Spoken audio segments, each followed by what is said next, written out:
Good afternoon. This is Saurabh Sonakia, and you are watching me at Sonakia Math Classes. Right? This is 3rd of May 2020, and this is also our aptitude test number 3rd. So we ready for the evaluation for today's lecture and today's aptitude. And this is my request to all of the competitive students, and also for the college students and the school students. Please make a test, please make evaluation for yourself whether the preparations that you are going on that are in the right direction or not. So only your 20 or 25 minutes I have need for you better evaluation why this test. So please, it is my request to give it on a daily basis, right? So now I am starting my aptitude round, and the question number 1 is in front of you, right?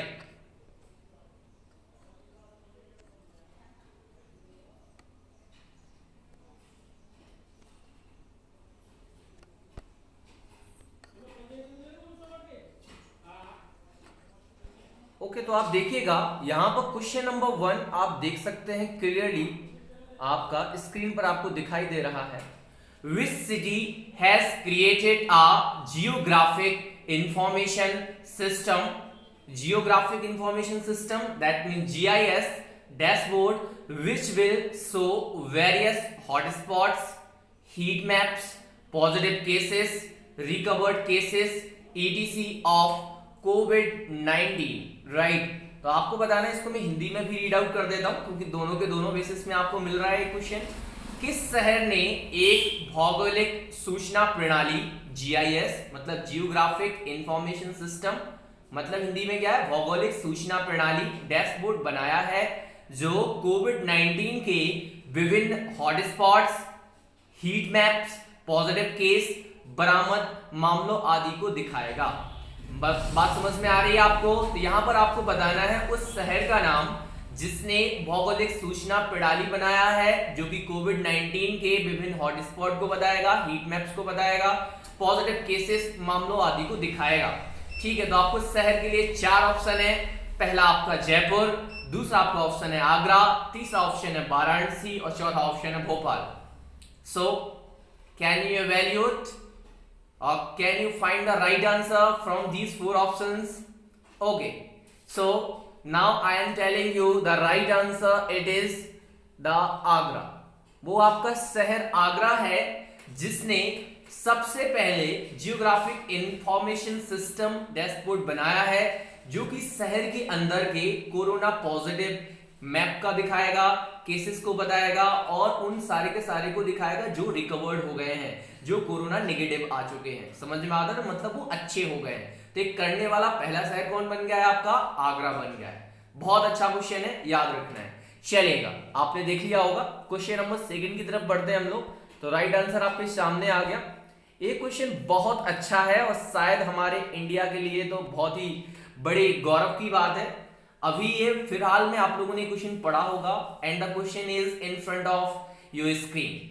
Which TV show creates world record for the highest viewed entertainment program globally?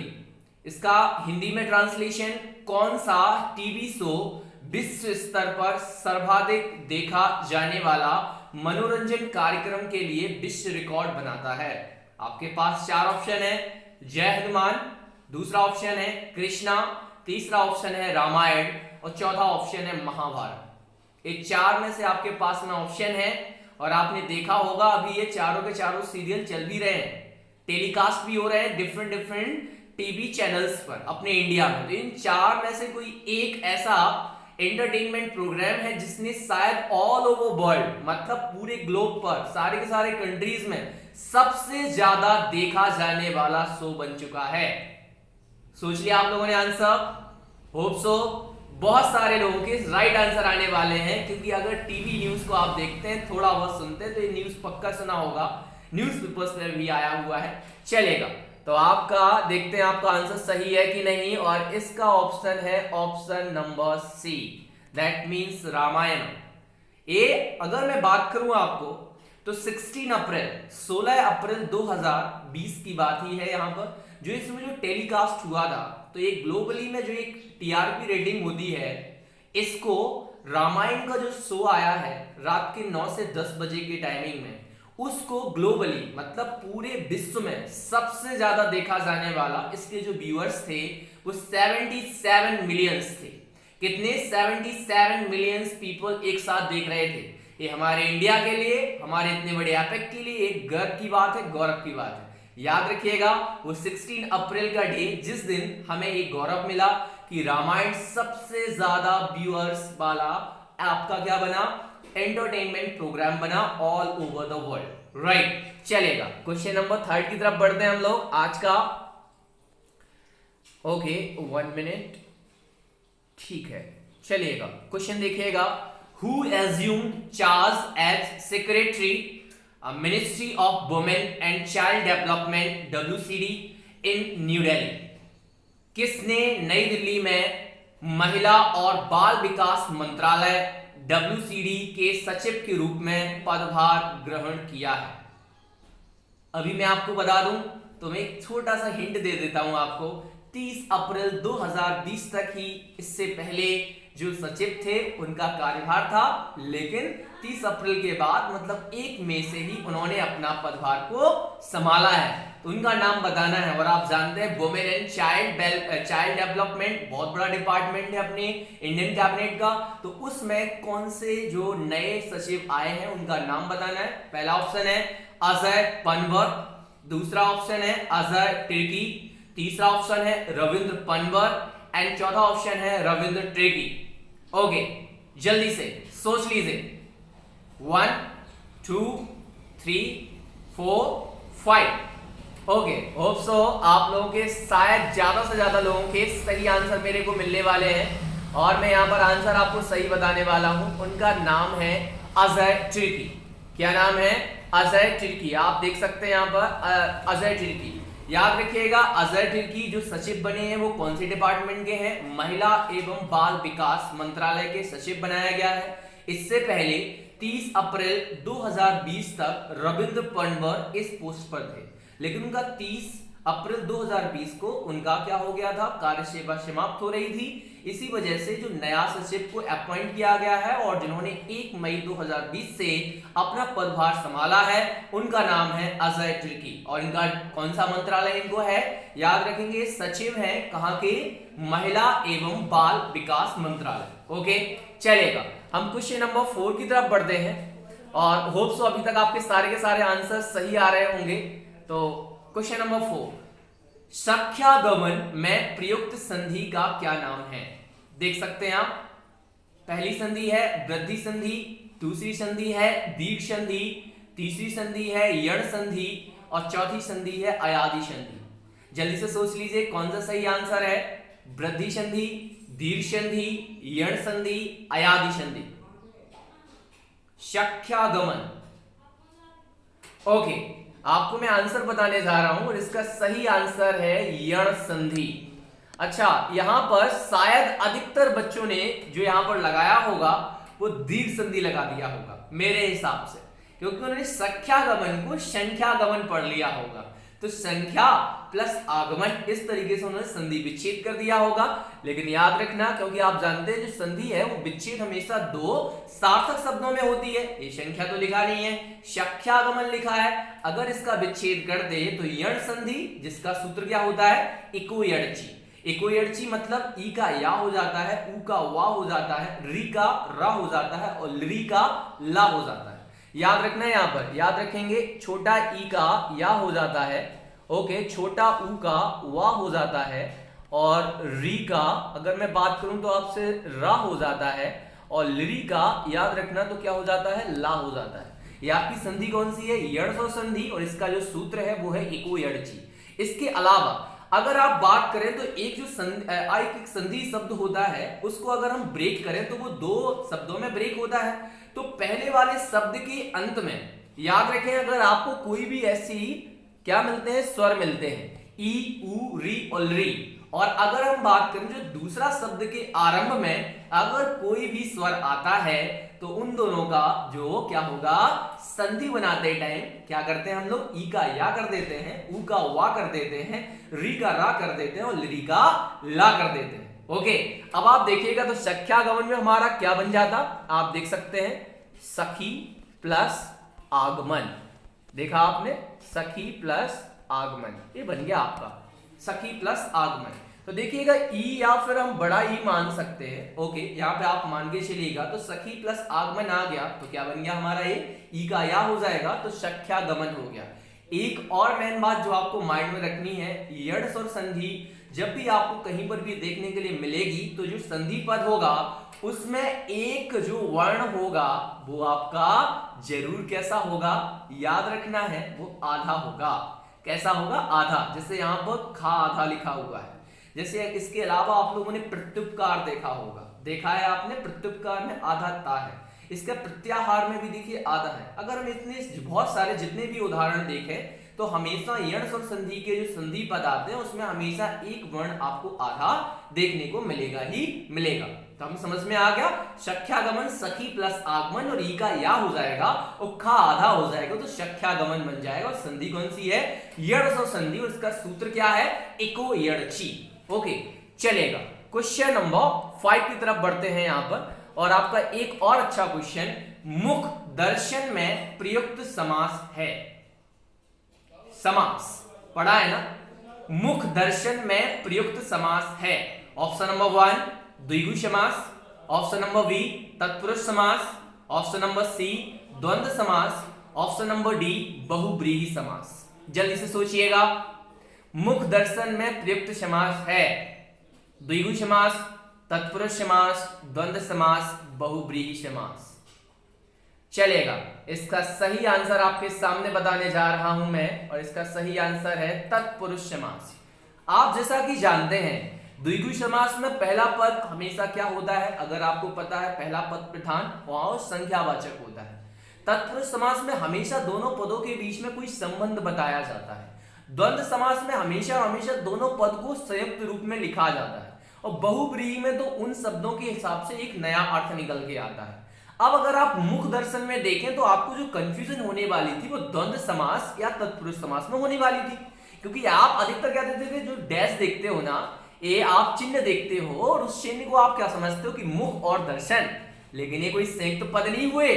याद रखना, रात दिन लिखा है, मतलब विपरीतार्थक शब्दों के साथ में संयुक्त पद का हम ऐड कर देते हैं, या फिर समानार्थी शब्दों के साथ भी हम ऐड कर देते हैं। लेकिन मुख दर्शन, याद रखना, मुख और दर्शन की मुख का दर्शन, आपको खुद पता चल रहा होगा किसका संबंध अधिक प्रकट हो रहा है।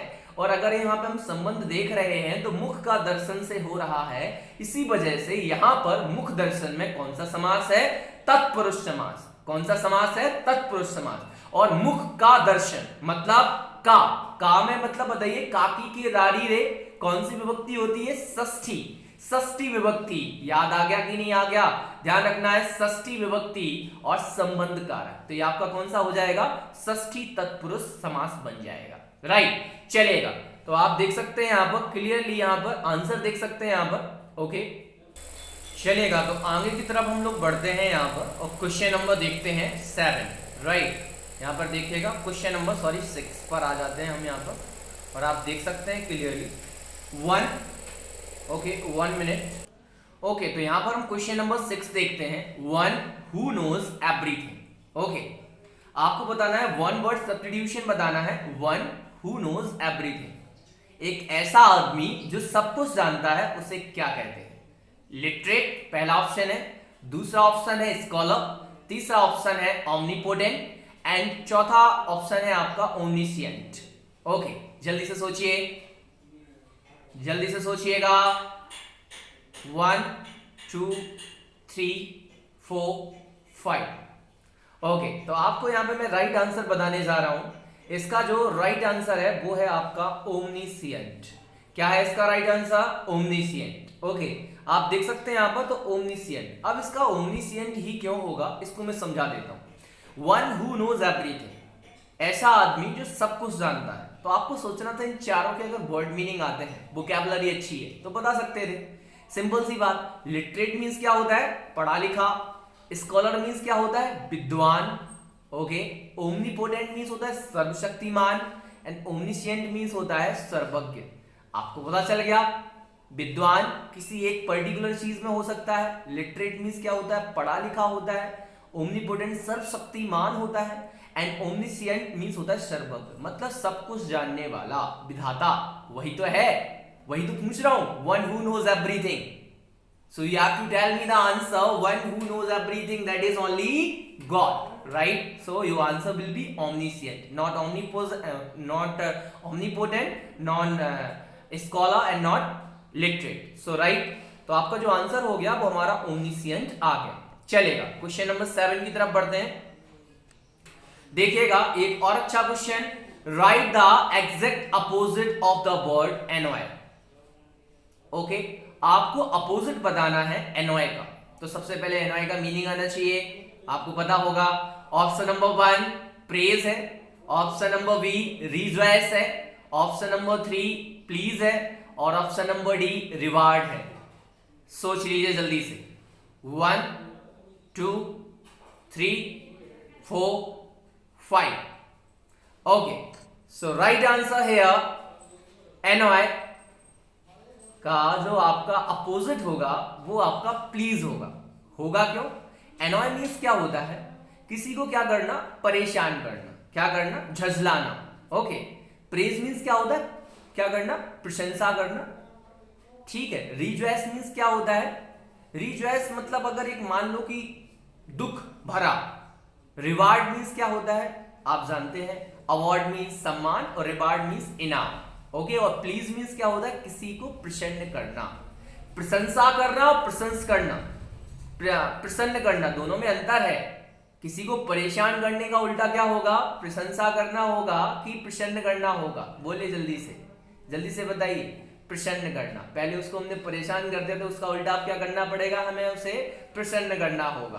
तो इसका एंटोनियम, जो एनॉय का एंटोनियम होगा, वो राइट और करेक्ट एंटोनियम जो हम यूज करेंगे एनॉय का, वो क्या होगा, प्लीज होगा। प्लीज मीन्स खुश करना, प्रसन्न करना। चलेगा, अब आज के जो हमारा मैथमेटिकल पोर्शन पे उस पर आते हैं, और आपके सामने पहला क्वेश्चन है यहाँ पर।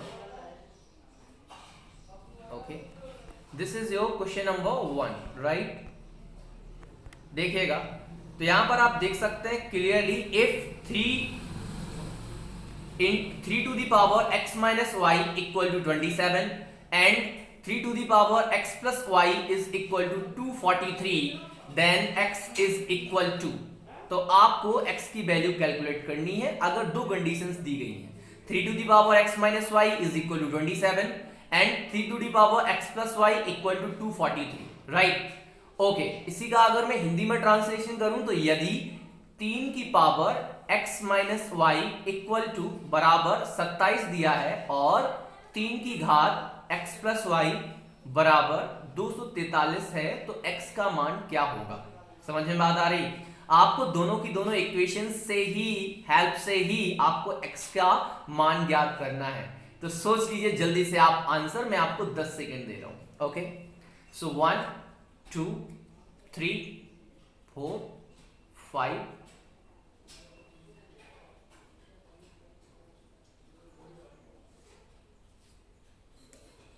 Okay, so now the right answer is here. Clearly से अगर आप ध्यान से देखें तो इसका आंसर आएगा x इज इक्वल टू 4। लेकिन आप बोलोगे sir x is equal to 4, हमें नहीं आया सर समझ में, आप मुझे बताइए। सर चलिएगा, आपको मैं यहाँ पे बताता हूँ और आप आराम से देखेंगे यहाँ पे किस तरीके से।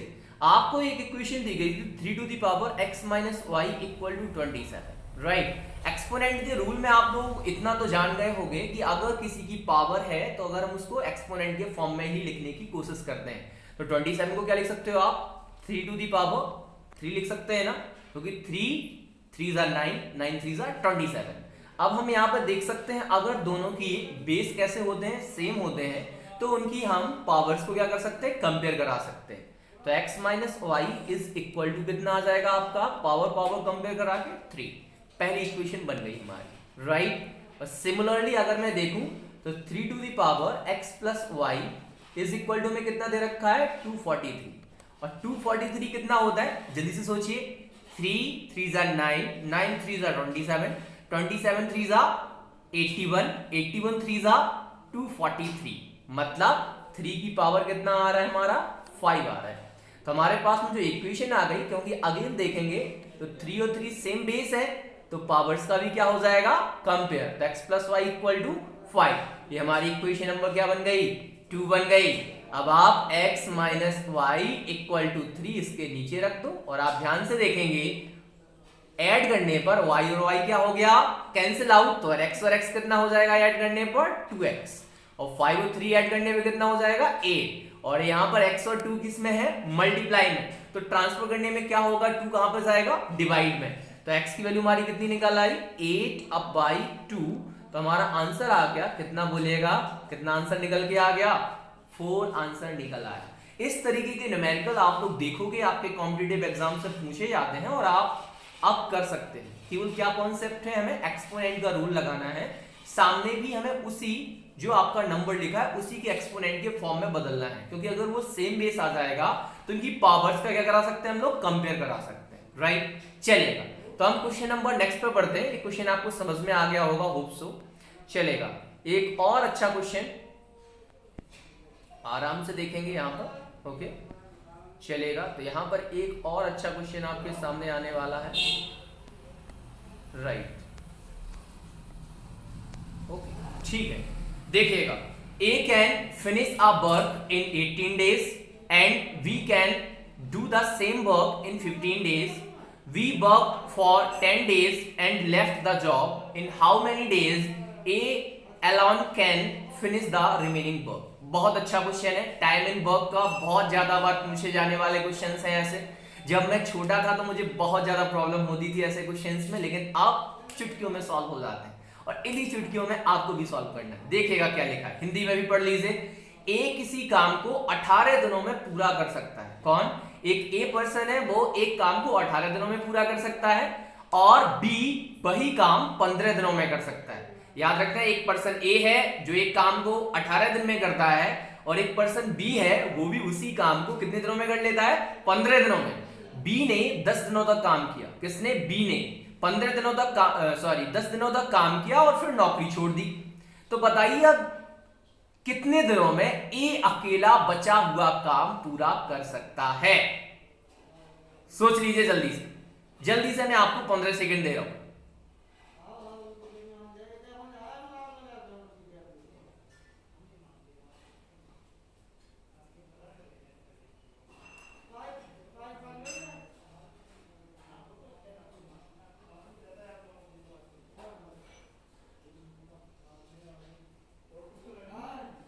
ओके 15 सेकेंड हो गए आपके यहाँ पर। अब आपको मैं यहाँ पर सही आंसर सबसे पहले बता दूं, इसके बाद इसका सॉल्यूशन बताता हूं। इसका सही आंसर है 6 डेज।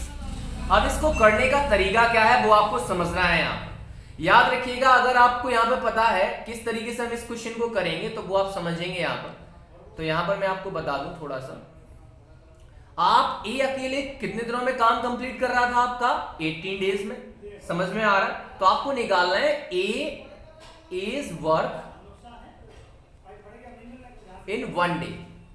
तो ये एक दिन में कितना काम करेगा आपका 1/18 पार्ट करेगा। सिमिलरली बी कितने दिनों में कर रहा था बोलिएगा 15 डेज में, राइट। तो बी का अगर मैं बात करूं 1 डे का वर्क निकालूं इसका बी का, और कितने का 1 डे का, तो आपका कितना आ जाएगा बोलिएगा 1/15, राइट। और बी ने लगभग कितने दिनों तक काम किया है 10 दिनों तक। तो बताइए इसी बी का, यहां पे थोड़ा सा बी का कितने दिनों का निकालेंगे हम 10 का, क्योंकि 1 डे का पता है, 1 डे का आ रहा है 1/15। और आप जानते हैं जब एक चीज का हमें पता हो और ज्यादा का निकालना हो तो क्या करते हैं हम लोग मल्टीप्लाई।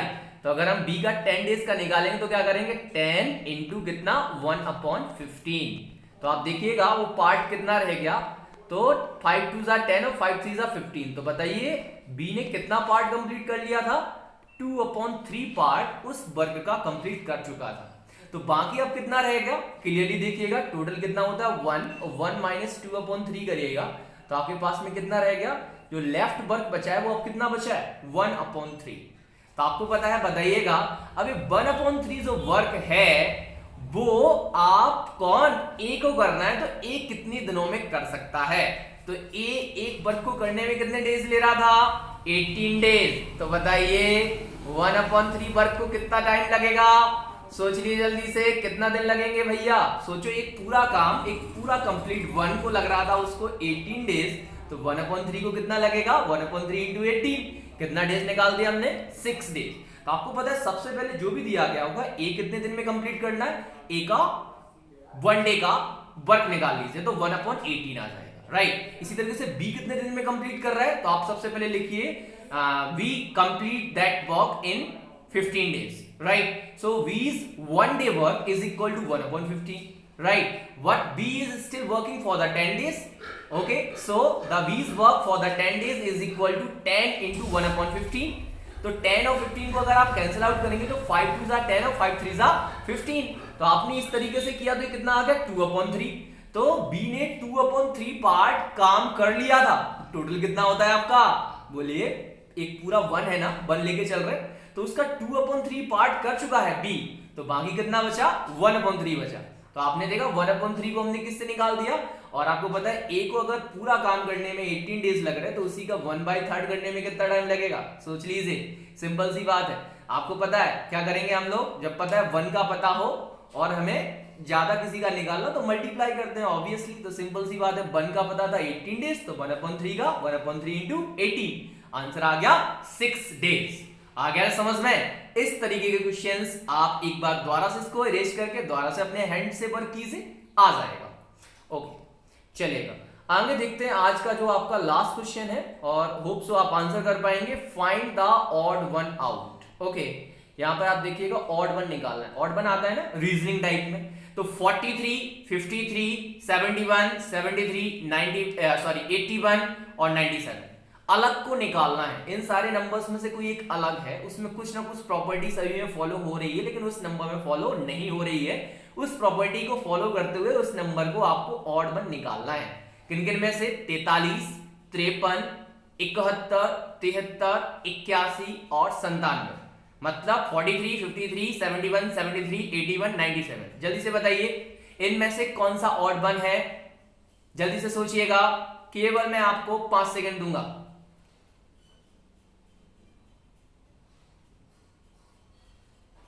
ओके, तो आपके सामने आंसर है। आपका जो इसका सही आंसर होगा ऑड है, वो आपका 81 है। अब लोग सर क्यों? आप देख सकते हैं यहां पर बाकी सारा नंबर, चाहे 43, चाहे 53, चाहे 71, चाहे 73 और चाहे 97, सारे के सारे प्राइम नंबर्स हैं। प्राइम मतलब अभाज्य संख्याएं हैं, मतलब एक केवल और केवल 1 और इटसेल्फ, मतलब एक अथवा अपने आप से ही क्या होती है? विभाजित होती हैं, कंप्लीटली डिविजिबल होती हैं। लेकिन जो 81 है वो आपका एक कंपोजिट नंबर है, that is why among these numbers 81 is odd one, right, and rest one are similar. Okay, तो यहां पर 81 क्यों है ऑड? क्योंकि 81 एक कंपोजिट नंबर है, मतलब कैसी संख्या है बताइएगा?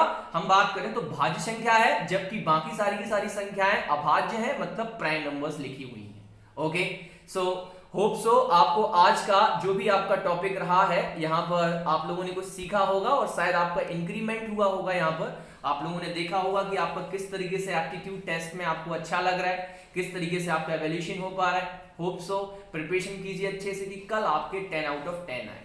Okay, thank you.